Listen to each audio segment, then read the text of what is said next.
Hi everybody, welcome back to my channel. It is Brad here again. If you're here for the first time, welcome to my fitness and adventure vlog.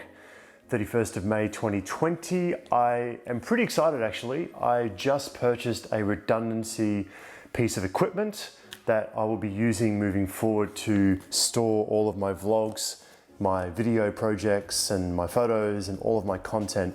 So for the past 4 years, just to give you a bit of backstory, for the past 4 years, I've been creating vlogs around fitness and travel adventures, and I've been storing all of that content on hard drives like this.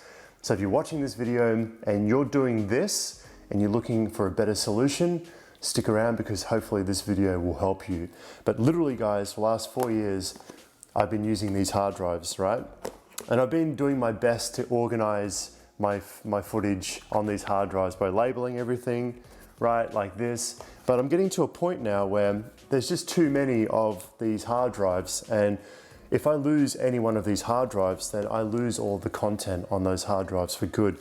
And that's pretty heartbreaking. You know, they're 5 terabyte hard drives. There's a lot of travel content, a lot of fitness content I've created on those hard drives over the years. And I just can't afford, 4 years into my vlogging journey, I just can't afford to lose content. So I decided to look for a better solution. But I did look at, before I jump into the Synology and the equipment that I purchased for the Synology, I did look at going for the Dropbox solution, just putting all of my vlogs onto a SkyDrive or a Dropbox or Google Drive or whatever. But the amount of content that I have and the amount of cost it would be for me to keep my content on the cloud every year would be well over 1,200 Australian dollars every year.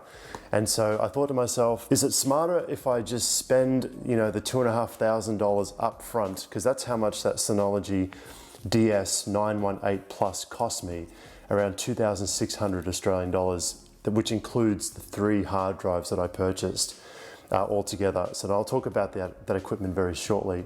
So is it best to spend that money up front or just pay the fees for my Dropbox every year, which eventually will cost more than the actual NAS, Synology system? So it was a very hard decision because I don't have a lot of money to play with, but I thought to myself, I need a long-term solution that is a smart solution in the event that I lose a hard drive with the NAS, Synology system, that I can just replace the dead hard drive, put a brand new hard drive in, and the NAS system will rebuild all of my content on the new hard drive, so I don't lose any content. So anyway, so this is the old setup, and the new setup is the DS918 Plus. So I'll talk a bit about that Synology system that I purchased about a week ago, which by the way took me about 3 weeks to make a decision.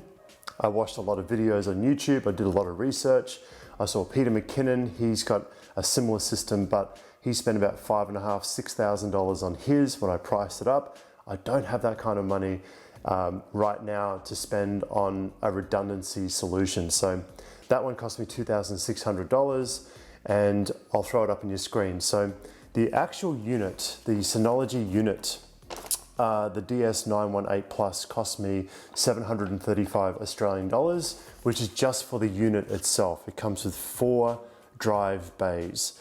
Now, essentially what it means with this whole NAS system, RAID system, just to keep it simple, if you go with my old system of storing everything on here, we all know that if you lose this, right, if you drop this or it gets wet or it just dies, then you lose all the content on this. I used to mirror everything from one hard drive on this to another one to have a complete copy, which is also not really a good idea. With a NAS system, you need a minimum of 3 hard drives. In the event that one of those hard drives fails in the NAS system, then you've still got 2 hard drives available. And when you change the bad hard drive with the fresh hard drive, the 2 hard drives then rebuild the 3rd hard drive. So pretty much the NAS system can withstand a one complete hard drive failure, which is really, really good, because if I lose one of these, the content's gone forever. So that's why I'm with the Synology system I purchased, and I'll link everything down below if you're interested in checking out. You can check it out on Amazon.com.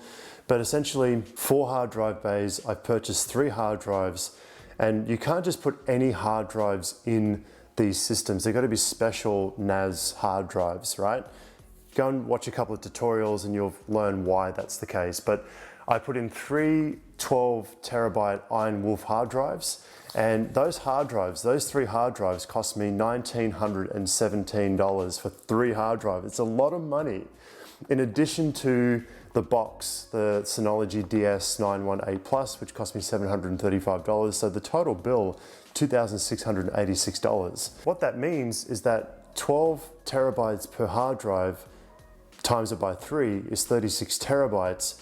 But the way that this NAS is set up, the way I've set it up, so that if one hard drive fails, I don't lose all my content, is that one of those hard drives is actually not usable. So I can't use one of those hard drives because it's part of the system of redundancy. So if I go into my, NAS software, it'll show me that I don't have, 32 terabytes of capacity. I've only got 20 or 21 terabytes of actual usable capacity. The rest of it is actually being used as part of the redundancy. If you're looking at buying one of these, or you're in the market to buy one of these, I'll throw up some stuff on the screen. What I did, I went to the RAID, it's called RAID, Redundant Array of Independent Disks, but there's actually a RAID simulator where it gives you like a little box, a little NAS system, and you can drag hard drive capacities over into the box, and it will tell you down the bottom, the total capacity versus how much of that capacity is usable for storage. And then also as well, I'll throw up the specifications of the NAS system that I purchased. And then essentially with the file system that I set up, it's called BTRFS, but essentially I've set up the RAID as what they call a Synology Hybrid RAID. So it's called Synology Hybrid RAID. So, they go into detail about what that is, but essentially you can mix and match different hard drives of different capacities. There's 4 bays, you can put in, bigger or smaller capacities and hard drives from different brands inside the NAS system. But it's very, very easy to set up. You literally just pull out the trays and you put the hard drives in, and then you pop them back in, and then there's like a little lock and key, and you can just lock each of those slots. It's really, really cool. And then you go through the process of setting it up for the first time.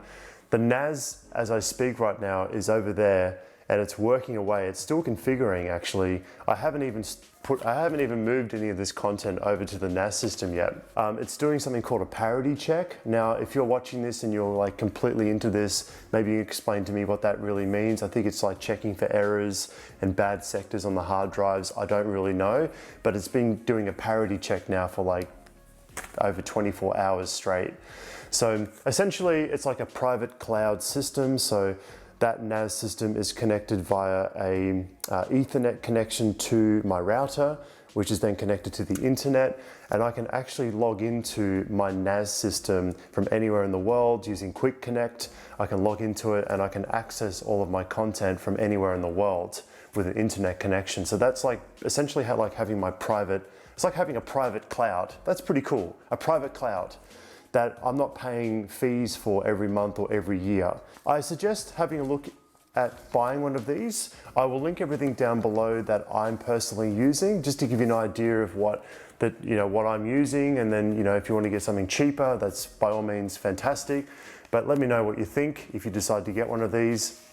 There's plenty of software options as well, like plenty of little apps that you can install to help expand out the functionality of that NAS. But I'm pretty proud of myself. I spent the $2,600. I was really nervous. I'm like, do I really need to spend that money? Do I really need to spend that money? Like $2,600 on a NAS, like come on, like that's a lot of money for like a piece of computer gear, right? Do I really need this? And then I thought to myself, hold on a minute. I'm doing all these flying videos now because I'm doing flying vlogs, and because no travel vlogs at the moment because of the whole pandemic thing.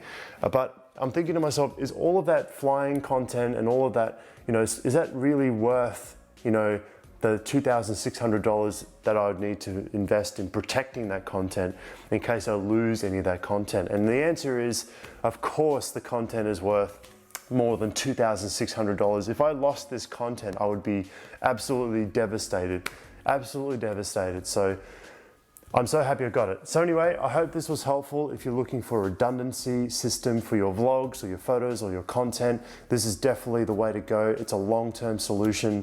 It's a lot of money up front, I know.